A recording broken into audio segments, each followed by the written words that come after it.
He's just a janitor, my dad snorted as I walked into my sister's engagement dinner. The table laughed, and my mom shook her head. Then my sister's fiancé stood to shake my hand, pulled out his phone, and froze. He went pale, looked at me twice, and whispered, hey, boss. The room went completely silent. Imagine spending your entire life feeling like an outsider in your own family, only to have them steal from you, not because they needed it, but because they felt utterly, shamelessly entitled to it. That night, after years of being overlooked and dismissed, something inside me irrevocably snapped, and I knew everything was about to change. My name is Mark, and I was 28 the night my family finally pushed me past my breaking point. If you'd asked any of them to describe me, they'd probably have said I was the quiet one, maybe even a little weird. I never caused trouble, but I also never quite fit the perfect mold my parents had crafted in their minds. I worked my way through school, moved out at 19, and never once asked them for a dime. I think that fierce independence was their biggest problem with me. They couldn't hold anything over my head, and they absolutely hated that I didn't need them. My parents, well, they were all about appearances. My mom had this relentless obsession with being seen as the perfect hostess, the perfect mother, the one who raised perfect, well-adjusted kids. My dad, on the other hand, was the alpha. His opinion was the only one that mattered, his word law. Then there was my sister, Claire. She was their golden child, their pride and joy. Her engagement wasn't just an event, it was treated like a royal wedding. Save the dates went out 6 months in advance, there was an actual engagement photographer, and an exorbitantly expensive dinner was booked at the fanciest restaurant in town. When my invitation arrived, I hesitated. It had been a long time since I'd willingly subjected myself to a family gathering. The last time was Thanksgiving, 2 years prior, and Dad had spent the entire evening cracking jokes about how I must be too busy mopping floors to call more often. For the record, I am not, nor have I ever been, a janitor. I own a small but incredibly successful facilities management company. It started as a side hustle, just me cleaning offices during college, but I grew it. I built it from nothing. Today, I have 15 employees, contracts with some of the biggest corporations in the city, and enough income to buy my own house outright. But to my family, I was still just the kid with the mop. I almost didn't go. Seriously, I almost stayed home. But something tugged at me. Maybe it was a lingering sense of guilt, or perhaps it was the little kid inside me, still foolishly hoping my parents would one day treat me with the same respect they showered on Claire. So I dressed up. Nothing flashy, just a dark button-up shirt, clean shoes, looking professional. As I pulled into the restaurant parking lot, I gave myself a firm mental command. Stay calm, no matter what. Be civil, get through dinner, smile for the photos, and get out before anyone can ruin the night. I walked into the private dining room, and immediately, every head turned. Claire looked absolutely radiant in a white dress, her fiancé Daniel's arm around her. Mom was fussing with the table settings, a picture of domestic perfection. Dad was already holding court, drink in hand, laughing loudly. "Oh, look who decided to join us," Dad boomed, loud enough for the entire room to hear. "Guess the floors must be clean tonight." The table chuckled, a polite, uncomfortable ripple. I forced a polite smile, trying desperately to let it slide, to be the bigger person. But then came the line that would echo in my head for days, for weeks afterward. "He's just a janitor." Dad snorted, gesturing toward me like I was the punchline of the evening. Mom gave her little performative, disappointed shake of the head, and a few of my cousins laughed into their napkins, avoiding my gaze. My ears burned. A fire ignited in my gut. I wanted to correct him, to scream, to say something, anything to wipe that smirk off his face. But before I could, Daniel, Claire's fiancé, stood up. He extended his hand, a polite smile on his face. "Hey, Mark. Good to see you, man." We shook hands, and then he did something strange. He pulled out his phone, tapped a few times, and suddenly froze. The color drained from his face, as if he'd just received devastating news. He looked at me again, slower this time, and his smile faltered. He stammered, his voice barely a whisper. "Hey, boss." The entire table went silent. You could have heard a pin drop. Mom's hand stopped midair, a bread roll still clutched in her fingers. Dad's arrogant smirk vanished, replaced by a stunned, confused expression. Even Claire looked bewildered, glancing between Daniel and me like she couldn't process what was happening. I didn't say a word. I just sat down at the empty seat next to Daniel, calm as ever, and let the heavy, awkward silence hang in the air for a beat too long. That was the exact moment everything in the room shifted. I leaned back in my chair, feeling every eye on me. The silence was almost suffocating, but I didn't rush to fill it. I'd learned that silence could be powerful, sometimes even more potent than words. Daniel's hand was still halfway outstretched, hovering in the air, like he wasn't sure if he should sit down or remain standing. Finally, Claire cleared her throat, a nervous sound. Babe, what was that?" Daniel looked deeply uneasy, glancing at his phone as if he wished he could retract his words. "It's nothing," he muttered, slipping the phone back into his pocket. "Let's just sit down." But it wasn't nothing. The entire table had heard him call me boss, and now they were buzzing with unspoken curiosity. My dad, never one to let go of control or a narrative, leaned forward with a fake, dismissive laugh. "Boss," he echoed, as if the word itself was a ridiculous joke. "What, is Mark handing out mop buckets now? You guys hiring janitors over there?" There it was again. That word, janitor. He was pushing me, trying to shove me back into the tiny, convenient box he liked keeping me in. I kept my tone even, unnervingly calm. "No," I said simply. "I run the company Daniel works for." That got a reaction. Mom blinked, her perfectly made-up face tightening around the eyes. Claire looked at Daniel sharply. "You work for Mark?" she asked, her voice laced with incredulity, as if it were scandalous. Daniel swallowed hard. "Oh yeah. His company handles all the facilities and maintenance for my office building. He owns the contract." He added, almost apologetically, I didn't realize you two were related." The table went quiet again. I could feel my dad's temper simmering just below the surface. He absolutely hated being caught off guard, and he definitely hated having his carefully constructed version of reality challenged. "Oh, come on," he scoffed, waving a hand dismissively. "Mark's just exaggerating. He probably cleans a couple offices and thinks that makes him a CEO." That stung more than I expected. It wasn't even about the insult anymore. It was about how easily he dismissed years of my work, my sacrifice, my struggle. I wanted to tell him about the late nights scrubbing floors until my hands ached, the weekends spent building a client base from scratch, the immense risk I took putting every dime I had into my first contracts. But I bit my tongue. Tonight wasn't the night for that fight. Claire, sensing the escalating tension, jumped in. "Can we not make this about Mark right now?" she said, her voice strained. "This is supposed to be about me and Daniel." That was always the unspoken rule in my family. Everything, always, had to revolve around Claire. Her birthdays, holidays, even random dinners somehow ended up celebrating her promotions, her new apartment, her engagement. If I ever tried to share something about my life, it was brushed aside or, worse, turned into a joke. Dinner started, but the energy in the room had irrevocably shifted. I could feel Dad watching me like a predator looking for another opening to take a shot.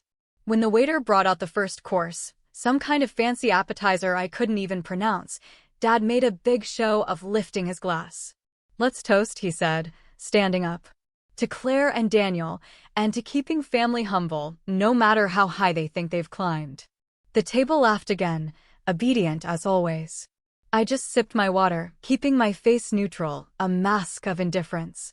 Mom, ever the master of passive-aggressive commentary, chimed in next. "You know, Mark," she said, her voice cloyingly sweet, "it's nice you could make it tonight. I was starting to think you'd forgotten where the family gathers. Claire was just saying how sad it was that you missed Christmas last year." "I had the flu," I stated quietly. "Yes, but you could have sent a card," she replied, as if that simple gesture somehow proved a fundamental flaw in my character. I stayed quiet. I could feel that familiar, tight knot forming in my chest, the one that usually made me leave family events early. But I wasn't leaving this time. I stayed, eating my food, listening as the conversation moved on to wedding plans, honeymoon destinations, and how Claire wanted the entire family to pitch in for a really special venue. "Daniel and I have our hearts set on this vineyard outside the city," she gushed, scrolling through pictures on her phone to show Mom. "It's perfect, but it's a little outside our budget." Dad said everyone would chip in to make it happen. I raised an eyebrow. "Everyone?" Mom nodded, as if it were already a done deal. "Of course. It's a family event. We all contribute to family events." That was news to me. Nobody contributed to my graduation dinner. Nobody contributed to my first house. Nobody contributed to any milestone in my life. In fact, the last time I asked for help, a small loan for my first business contract when I was 20, Dad told me it was a bad investment and that I should learn to stand on my own 2 feet. "How much are we talking?" I asked carefully, though I already knew the answer would be ridiculous. Claire smiled brightly, completely oblivious to the tension simmering around her. "Well, if everyone gives $5,000, we can book it by next month. $5,000. Like it was pocket change. I did the quick math. Mom, Dad, me, a few of the aunts and uncles. That was over 30 grand they were expecting the family to cough up just to throw a party. Dad looked at me pointedly. "I'm sure you can handle that, right, Mr. Big Shot business owner?" It wasn't a question. It was a challenge, a dare. I didn't answer right away, just focused on cutting my food. The truth was I could afford it. Easily. But something about the brazen assumption, the sheer entitlement, made my jaw tighten. No one had ever offered to help me financially. Not once. And now they were looking at me like I owed them. Mom must have sensed my hesitation because she reached across the table and patted my hand, a sickly sweet gesture. "Don't overthink it, Mark. It's family. You can't put a price on supporting family." The words hit me like a brick. Support family. That phrase had been weaponized against me so many times growing up, whenever I didn't want to loan Claire money, or when I said no to babysitting her kids while I was working. It was never about mutual support. It was always about me giving and them taking. The rest of dinner was a blur. More little jabs, more backhanded compliments about how I'd finally made something of myself. At one point, Dad even joked about putting me on janitor duty for the wedding reception since I'd probably feel right at home with a broom. Everyone laughed. Everyone except Daniel. I noticed he stayed quiet for most of the night, stealing glances at me, like he was trying to piece something together. By dessert, my patience was worn thin, fraying at the edges. The room was loud with conversation, but my head felt like it was full of static, a deafening hum. I kept thinking about that word, janitor, and how casually they tossed it around. I kept thinking about the money they expected me to give, the way they simply assumed I would fall in line. When the check came, Dad snatched it before anyone else could. "We'll split this as usual," he said, pulling out his wallet. Then he turned to me with a smirk. "Unless our little entrepreneur wants to treat the whole table tonight?" It was the kind of joke that wasn't really a joke. Everyone looked at me expectantly, waiting to see if I'd rise to the occasion, if I'd play along. I didn't. Not yet. I smiled politely and said, "No, we can split it." As usual. The air in the room shifted again, a subtle but definite change. Dad's smirk faltered, just slightly, but he quickly covered it with a forced laugh. As everyone stood to leave, Mom pulled me aside, her tone hushed but sharp as a knife. "You embarrassed your father tonight," she hissed. "You could have just played along and made things easier for everyone." I stared at her, trying to decide if it was even worth responding. In the end, I just nodded, a non-committal gesture, and walked out into the cool night air, my heart pounding with a strange mix of anger and something new, something resolute. I sat in my car for a long time before turning the key. The image of Daniel's face when he called me boss replayed over and over. For the first time in years, I felt something profound shift inside me. I wasn't sure what was coming next, but I knew one thing for certain. The way things had always been, that was about to change. I didn't sleep much after that dinner. I lay awake, staring at the ceiling, my mind replaying every smirk, every laugh, every little dig from the night. It wasn't just about them calling me a janitor anymore. It was the ingrained expectation that I would always show up, swallow my pride, and pay my share for a family that never once had my back. By the time the sun came up, painting the sky in a bruised purple and orange, I'd made a decision. I wasn't going to let them guilt me into funding Claire's dream wedding. I told myself I'd stay out of it, keep my distance, focus on work. And for a few weeks, I did. Business was good, new contracts were coming in, and I was busy enough that I almost forgot about the dinner. Almost. Then I got a text from Mom. Family meeting Sunday. Wedding plans. Everyone is contributing. Don't be late. No question mark. No, hope you can make it. Just a direct command, like I was still 16, living under their roof. I considered ignoring it, but a part of me knew that if I didn't show up, they'd simply spin it as me being selfish again. So I went. The meeting was at my parents' house, around their massive dining table, an imposing piece of furniture that always felt more like a boardroom than a place for family meals. Claire and Daniel were already there, looking over a binder full of venue brochures. My dad sat at the head of the table like a CEO holding a board meeting, radiating self-importance. Mom had wine poured for everyone, the picture of the perfect hostess. "Good, you're here," Dad said as soon as I walked in, not a hint of warmth in his voice. "We can get started." I took a seat at the far end of the table, as far away from him as possible. Dad launched into a speech about family unity, about how this wedding was a once-in-a-lifetime event, how everyone needed to pull their weight. "We've already spoken with your uncles," he announced, flipping a page in the binder. "They're in for $5,000 each. Your aunt is sending her contribution next week. That just leaves you." "Leaves me for what?" I asked carefully, though I already knew the answer. "For your share," Mom said, as if it were the most obvious thing in the world. $5,000 should cover your part. You can write the check today, and we'll deposit it into the wedding fund." I stared at them, the audacity breathtaking.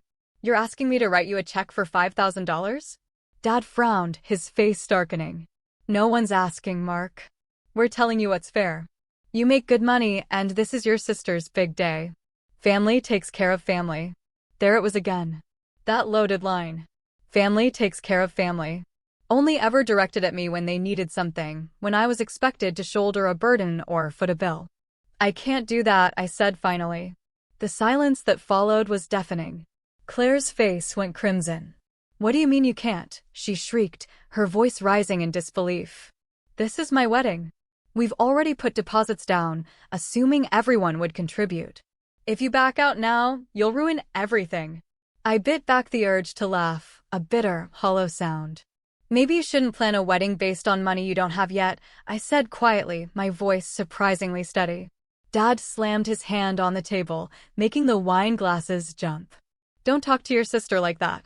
She deserves a beautiful wedding, and if you weren't so selfish, you'd understand that." I felt my chest tighten, the knot forming again, but this time it was different. It was laced with a cold, righteous anger. "Selfish," I repeated, the word tasting like ash in my mouth. "I've paid for everything in my life by myself. I've never asked you for a cent. And we're proud of that." Mom interjected quickly, trying desperately to smooth things over, to perform normalcy. "But this isn't about pride, Mark. This is about supporting the family. We all made sacrifices for each other." "Really?" I asked, unable to stop myself now. The dam had broken. "What sacrifices have you made for me?" No one answered. Claire crossed her arms, her face a mask of furious indignation. "You know what? Forget it. If you're too cheap to help, maybe you shouldn't come to the wedding at all." Her words, cutting and venomous, hit harder than I expected. My own sister was telling me to stay away from her wedding because I wouldn't pay for part of it. But it didn't end there. 2 days later, I got an email from my bank alerting me to a withdrawal. $5,000. It was taken from an old joint account I'd opened years ago with my parents, one I'd completely forgotten existed because I never used it anymore. I froze. They wouldn't. They couldn't. I drove straight to the bank, confirmed the withdrawal, and saw the check image. My mom's handwriting. I can't even begin to describe the feeling that enveloped me in that moment. Anger, betrayal, disbelief, a gut-wrenching sense of violation, all of it hit at once. It wasn't just that they'd taken my money without asking, it was that they felt utterly, absolutely entitled to it, like it was theirs to take. I confronted them that evening. "You took money from me," I said as soon as I walked in the door, my voice dangerously low. Mom looked surprised for half a second, then composed herself, her face hardening. "You weren't going to contribute, so we took care of it," she said, matter-of-factly, as if she'd merely tidied up a mess. "You stole from me," I countered, my voice barely above a whisper, trembling with barely suppressed fury. "Don't be dramatic," Dad scoffed, waving a hand dismissively. "It was just sitting there. You weren't even using that account, and it's for your sister's wedding. You should be happy to help." Something in me snapped, definitively, irrevocably. "That money was mine," I said through clenched teeth, each word a struggle. "You had no right to touch it." "You're overreacting," Mom said, rolling her eyes, dismissive as always. "You make enough. You won't even miss it." I stared at them, truly seeing them for the first time, realizing with a chilling certainty that no matter what I said, no matter what I did, they would never see me as anything but a resource to exploit. A well to draw from. A problem to manage. I turned and walked out without another word. As I got in my car, a strange calm settled over me. It was the kind of calm that comes when you finally stop hoping people will change, when you accept a painful truth. That night, I closed the joint account and transferred every last cent of my money into my own, fiercely private accounts. I also started looking over my company's contracts, especially the one tied to Daniel's office building. For the first time in a long time, I wasn't just angry. I was planning. And I had no intention of letting them get away with this quietly. I spent the next week in a kind of haze, a numb, ringing silence after a hard punch. Every morning, I'd wake up, get dressed, head to work, and go through the motions. But my brain kept replaying that moment at the bank. Seeing my mom's handwriting on that check, my check, felt like being punched in the chest all over again. I'd always known my family saw me differently, that I was the odd one out, but this was something else. This wasn't just favoritism. This was outright theft. They didn't just cross a line. They bulldozed it, then built a wall of entitlement right on top of it. Work became my only real escape. I'd throw myself into it for 12, sometimes 14 hours a day, partly to distract myself and partly because it reminded me of what I'd built entirely on my own. There was something grounding about walking through the warehouse in the morning, seeing my employees loading up their trucks, joking with each other, drinking coffee before heading out to job sites. I'd look at them and think, they respect me more than my own parents do, but once the day ended, the silence of my house felt heavy, suffocating. That was when the hurt crept back in, all the little memories I'd spent years trying to bury. I thought about the time I was 16 and asked Dad if he could co-sign a small loan so I could buy a used car. He told me no. Said if I wanted a car, I should save up and buy one myself. So I did. I worked nights at a grocery store for a year and paid cash for a rusty old Honda Civic. When I brought it home, brimming with pride at what I'd accomplished, Dad just laughed and said, "Hope that thing doesn't break down on you. You'll be walking to school again." I thought about the time Claire asked for money for a semester abroad, and they'd thrown her a whole fundraiser, inviting friends and family to lavishly support her dreams. When I told them I was starting my own business and needed some startup cash, they told me to get a real job until I had enough saved. All those moments piled up like bricks, a heavy, suffocating wall, and this latest betrayal was the final one that locked me out completely. I didn't respond to any of their texts that week. Not when Mom sent me Pinterest boards of wedding decor. Not when Claire left me a voicemail telling me I was being childish. Not even when Dad texted me a photo of the vineyard receipt with the caption, "See, your money's going to good use." I started pulling back in other ways, too. Every Sunday, I used to go to my parents' house for dinner. Even when I didn't feel like it, just to keep the peace. I stopped going. When Mom called, asking where I was, I simply said I had work to catch up on. I also stopped answering family group chats. There was something deeply liberating about muting the constant stream of Claire's bridal shower updates and Dad's endlessly funny memes about lazy kids these days. For the first time, I let myself imagine what life might look like if I didn't try so hard to stay part of that family. And then came the invitation. A cream-colored envelope with elegant gold lettering arrived in my mailbox one Tuesday afternoon. It was the official wedding invitation addressed to me as if nothing had happened. Inside was a card detailing the date, time, and location, the vineyard, of course, along with a little handwritten note from Mom. Please RSVP quickly. We're assuming you'll cover your hotel room and transportation costs since you're single. Looking forward to seeing you there. I sat on my couch, holding that card for a long, long time. The sheer, unyielding assumption that I'd still show up, still play along, still clap politely for Claire like nothing had happened. It was almost laughable. That night, I poured myself a stiff drink and sat outside on the back porch. The air was cool, the neighborhood quiet except for the rhythmic chirping of crickets. I stared up at the vast, indifferent stars and finally let myself feel everything I'd been holding in. The hurt, the anger, the profound disappointment, all of it came pouring out at once. I thought about walking away completely, cutting them all off, skipping the wedding, changing my number, disappearing from their lives entirely. It would be easy enough. But as the night wore on, a different thought crept in. I realized that walking away might give me peace, but it wouldn't give me closure. It wouldn't make them understand what they'd done, how deeply they'd crossed me. By the end of the week, the numbness was gone. It was replaced by something sharper, more focused. I started taking quiet, deliberate steps, closing every old financial tie I still had to them. The joint account was already shut down, but I checked my credit report to make sure there weren't any other open lines I'd forgotten about. I updated all my passwords. I called my accountant and had a long, detailed conversation about protecting my assets. At work, I started spending more time looking over the contract with Daniel's company.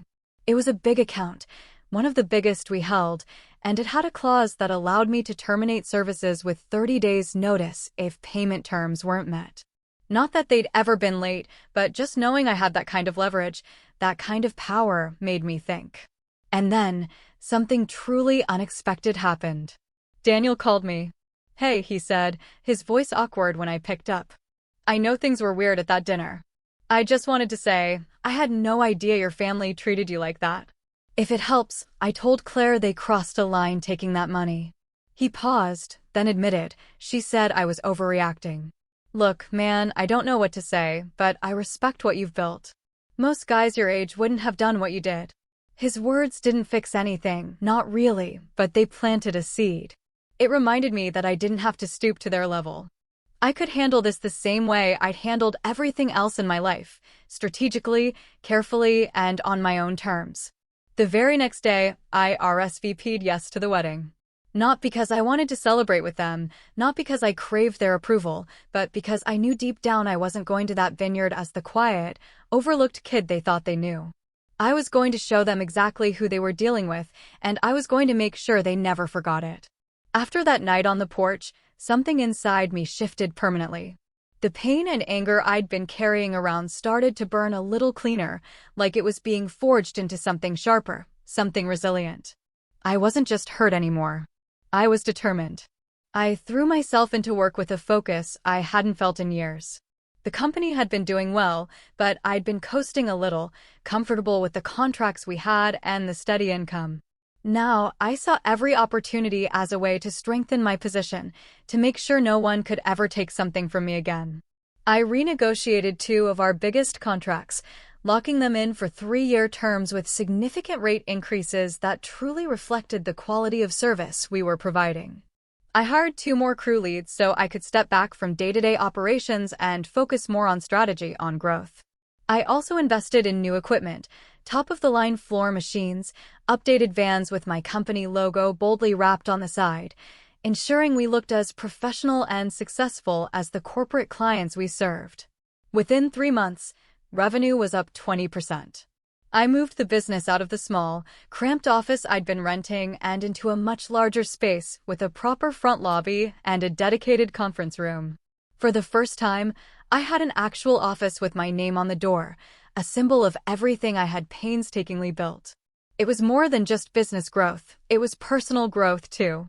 I started working out again, something I'd neglected for years. The first few weeks were brutal, my muscles screaming in protest, but by the end of the month, I was feeling stronger, standing straighter, with a renewed sense of self. I upgraded my wardrobe, not because I wanted to show off, but because I wanted to look like the person I actually was now. No more showing up to family dinners in whatever shirt I had lying around.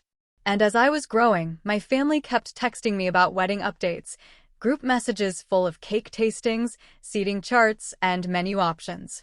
I still didn't respond much, but now it was different. I didn't feel guilty ignoring them. I wasn't just passively stepping back from them anymore. I was actively building a life where their approval simply didn't matter. But one thing I couldn't ignore was Daniel. After that first call, he reached out a few more times. Small things, checking in, sometimes asking advice on work-related problems. It was strange at first, but slowly I realized we were actually building some kind of mutual respect and understanding. He even came by my new office one afternoon to drop off some paperwork for his company's contract renewal. And when he walked in, he looked around at the new, impressive space and let out a low whistle. "Mark," he said, shaking his head. "I had no idea you had all this going on. Your family really undersells you." I just smiled, a small, knowing curve of my lips. "They always have." He hesitated for a moment before speaking again. "Look, I know it's not my place, but Claire's been talking like she expects you to make another contribution before the wedding, like extra for flowers or music or something. I thought you should know." I felt my jaw tighten, but I thanked him anyway. It confirmed what I already suspected. They weren't done taking. That night, I sat in my office after everyone had gone home and started mapping things out on a whiteboard. It wasn't just about the wedding anymore. It was about drawing a line in the sand once and for all. I listed every single way I was still connected to them financially. The accounts that were already closed, the ones I still needed to check, the insurance policies where I was listed as an emergency contact. I wanted everything completely untangled before the wedding date came around. I also started thinking about how I wanted to show up that day. Not to make a scene. I didn't want some dramatic movie moment where I flipped a table or screamed. No. I wanted something quieter, but more cutting, something that would make them stop laughing and finally realize who I'd become. So, I made a few quiet moves. I ordered a tailored suit, the first I'd ever owned, in a deep, dark navy that looked sharp but not flashy. I bought a pair of Italian leather shoes that felt like armor when I put them on. I upgraded my car, trading in my reliable but old sedan for something newer, sleeker, the kind of vehicle that subtly turned heads when it pulled into a driveway. And I kept growing the business. By late summer, I'd landed a new contract with a major tech company that effectively doubled our monthly revenue. I took my crew out to dinner to celebrate and sat there watching them laugh and toast each other, realizing that these people were the closest thing I had to a real family. The better things got for me, the more acutely I noticed the bitter contrast whenever I heard from my parents. Mom's texts started to take on a sharper, more demanding tone. "Don't forget RSVP for rehearsal dinner. Claire is stressed. Don't make this harder." And then, 2 days later, "Need to know how much you're contributing for music. Claire found a string quartet she loves." I didn't respond. Instead, I kept working, kept building, kept preparing.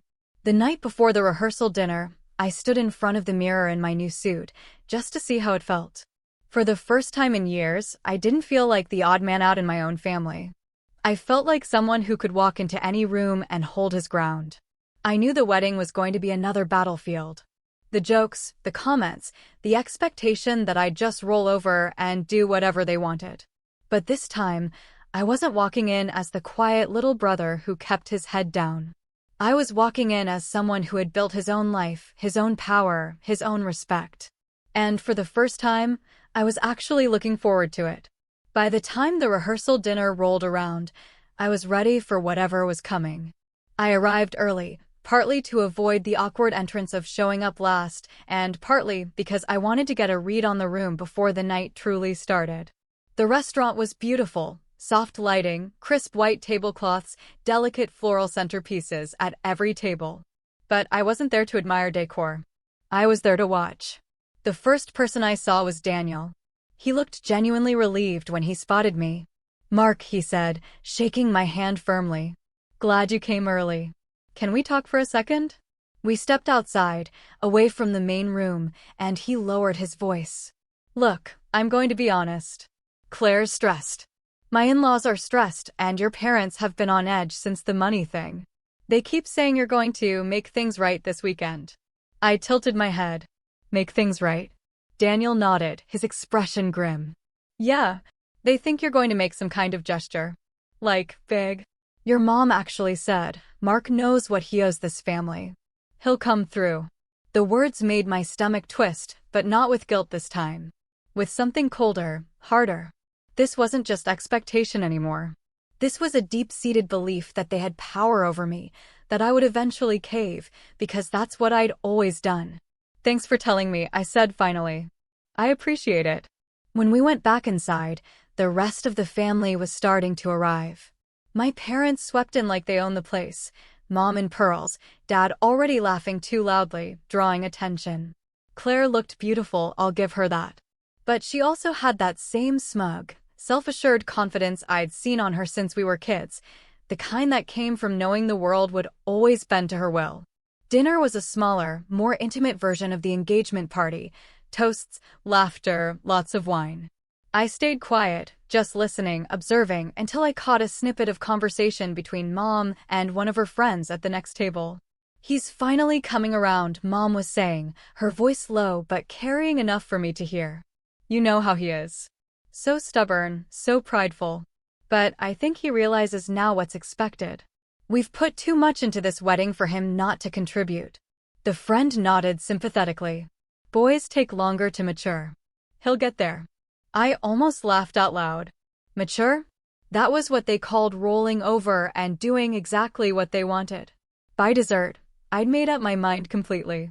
I wasn't just going to show them I wasn't their doormat anymore. I was going to make sure they understood it in a way they couldn't ignore or rewrite later. That night, back at my hotel, I stayed up late with a notebook, writing out a precise plan. It wasn't revenge in the Hollywood sense. There wouldn't be any screaming matches or public confrontations. No, this would be quiet, deliberate, undeniable. The first step was business. The contract with Daniel's company had recently come up for renewal. I'd already signed the extension, but I'd added a new clause this time, one that required quarterly reviews with the client's management team. And guess who is now required to attend those reviews as the liaison? Daniel. My future brother-in-law was going to be sitting across from me in a conference room 4 times a year, every year, for the foreseeable future. He knew it too. He'd seen the clause. He hadn't mentioned it to anyone yet, probably because he realized it was actually a good thing for his company. But I knew what it meant for my family. They couldn't avoid me, even if they wanted to. The second step was financial. I called my accountant again and had him draw up paperwork to move all my personal assets into a trust with my name as trustee. My house, my investments, even my business shares were now legally protected. If my parents ever tried something like that joint account stunt again, they'd hit a solid, impenetrable wall. The third step, and this one was purely symbolic, was my wedding gift. I decided I would give something, but not in the way they wanted. Instead of money, I commissioned a custom piece of art from a local painter, a beautiful landscape of the very vineyard where they were getting married. I had it framed in a simple but elegant frame with a brass plaque that read, "For Claire and Daniel. May you always build your future with your own hands." It was polite, tasteful, and just pointed enough to make a few people squirm. And then came the final piece of the plan, my presents. I booked a suite at the Vineyard's on-site hotel for the wedding weekend. Not just a regular room, but the nicest one they had. Corner balcony, a breathtaking view of the vines, a private fireplace. I arranged for a car service to pick me up so I could arrive in style. Not because I wanted to show off, but because I wanted the first impression they had of me that weekend to match the person I had become, not the one they remembered. The more I prepared, the calmer I felt. For once, I wasn't dreading a family event. I was anticipating it. There was something empowering about knowing I wasn't going in blind. This time, the night before I left for the wedding, Daniel texted me again. "Hey man, just a heads up. Claire's parents are talking about asking you during the reception to give a toast. They think it would be a nice way to show family unity." I stared at the message for a long time before replying. Me? Sounds perfect. I'll be ready. Because I would be ready. Ready to stand in front of everyone and speak calmly, confidently, and on my terms. This wasn't just a wedding anymore. It was going to be the moment everything changed for them and for me. I woke up the morning of the wedding earlier than I'd expected. The sun had barely risen, but my mind was already buzzing. There was no dread in my chest this time, no anxiety about what barbed comment Dad might throw or what Mom might guilt me into doing. Instead, there was this calm, almost electric anticipation. The vineyard was even more stunning than I'd imagined. Rows of vines stretched across gentle hills, the morning fog still hanging low, giving everything a silver, ethereal glow. I'd booked the best suite on purpose. But when I walked into the room and set my bag down, I had to take a moment just to breathe it in. Hardwood floors, a stone fireplace, a balcony that overlooked the ceremony space where the chairs were already being set up. It felt like stepping into another world, a world where I was in control. I took my time getting ready. A long shower, a clean shave, my new suit pressed perfectly. When I put on the tailored navy jacket and those polished Italian leather shoes, I hardly recognized the reflection in the mirror. This wasn't the kid they used to mock over dinner. This was someone who had built his own life, brick by painstaking brick, and walked into this weekend with his head held high. By the time I arrived at the main hall for the pre-ceremony photos, people were already buzzing around. Claire was in the bridal suite getting her hair done. Mom was barking orders at the florist, her voice sharp. Dad was standing with a glass of champagne in hand, even though it was barely past 10 in the morning. The moment he saw me, his eyebrows shot up. Well, he said, scanning me from head to toe, a faint sneer playing on his lips. Look who decided to dress like he belongs here. Good morning, I said calmly, brushing past him, not even pausing. Mom gave me a once-over and frowned slightly, like she didn't know what to do with the polished, confident version of me standing in front of her. You could have told us you were bringing a car service, she snapped, her voice low. People are talking. I smiled faintly, a slow, deliberate smile that didn't quite reach my eyes. Let them. The ceremony itself was beautiful. I'll give them that. Claire looked radiant, almost angelic, walking down the aisle. Daniel looked proud, utterly smitten. And for a moment, just a fleeting moment, I let myself just be happy for them. Whatever had gone on between me and my parents, Claire was still my sister, and this was her day. But then came the reception. The vineyard had strung up fairy lights across the outdoor dining space.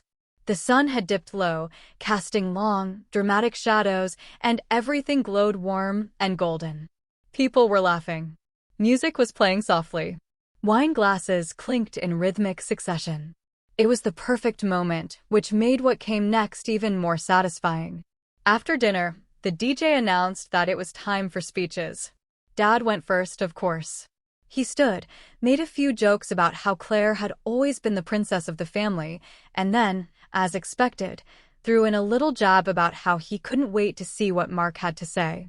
Everyone turned to look at me, 100 pairs of eyes. I rose slowly, deliberately buttoning my jacket, and walked to the microphone. My heart was steady, not racing, not shaking.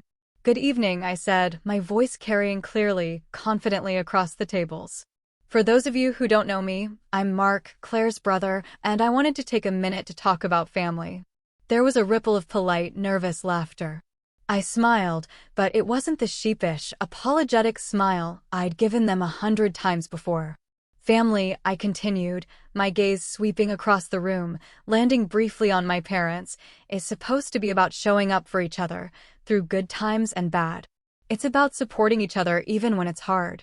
And for a long time, I thought that meant doing whatever was asked of me, giving whatever was taken from me, just to keep the peace. I saw Mom stiffen, her posture rigid. Dad frowned into his glass, his jaw visibly clenching. But what I've learned, I said, letting my voice sharpen just a fraction, gaining strength with every word, is that real family doesn't take from you without asking. Real family doesn't laugh at your work or your effort or your success. Real family stands with you, not on top of you. The silence that followed was so thick, so absolute, You could feel it pressing against your skin. I let it sit for a moment, letting the weight of my words sink in, before softening my tone just enough. So tonight, I want to raise a glass not just to Claire and Daniel, but to building a future on your own terms. To creating something that's truly yours, something no one else can take credit for or take away from you. I lifted my glass, meeting Daniel's eyes. He nodded once, almost imperceptibly, but I saw the respect there, the understanding. To Claire and Daniel, I finished, my voice ringing with finality. May you build your future with your own hands, and may it always be strong enough to stand on its own. The toast was polite, almost restrained, but it landed like a well-aimed punch. A few people clapped softly, tentatively. Claire smiled uncertainly, her eyes flicking toward Mom for just a second. Mom's face was frozen in that social hostess expression she used when she didn't want people to know she was absolutely furious. Dad didn't clap at all. I walked back to my table calmly, sat down, and took a slow sip of wine. But the night wasn't over. Later, when it was time for gifts, my moment came again. They called me up to present mine, and I handed over the wrapped frame. Claire tore the paper off and gasped softly at the painting. The vineyard, bathed in sunlight, captured beautifully. "This is gorgeous," she said, genuinely surprised.